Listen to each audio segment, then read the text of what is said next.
Sarah had their son, Isaac, and he had two sons, Esau and Jacob.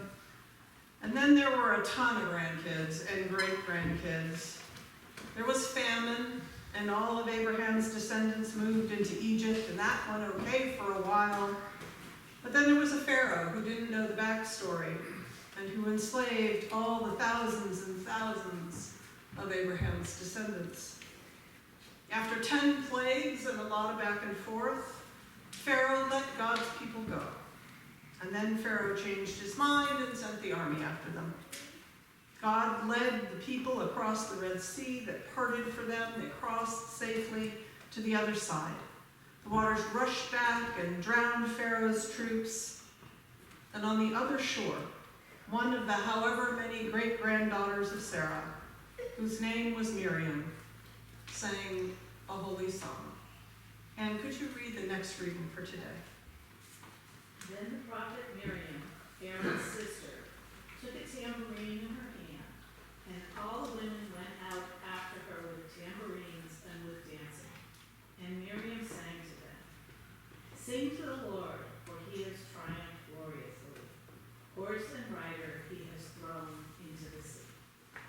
Amen. Amen.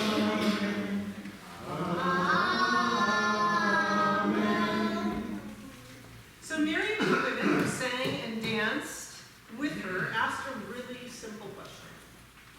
How is it possible that such freedom can come from such oppression?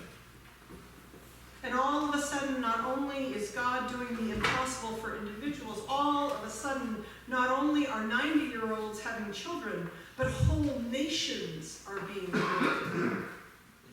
People enslaved so completely that it will take generations for them to shake off their self-image as slaves. Those people are headed out to freedom in a land of milk and honey. How is that possible? It's not. Except that through God, it is. By any reasonable measure, Pharaoh and Pharaoh's army should have been able to do whatever they wanted. But it is Miriam on the shore of the Red Sea with her tambourine, and not Pharaoh. God works on all scales, from individuals to whole nations. Before now, the God of Israel had no sway in Egypt. The Egyptian gods were in charge of Egypt. The God of Israel was in charge in Israel. The idea of a God who had power everywhere was new. This new trajectory is getting further and further from what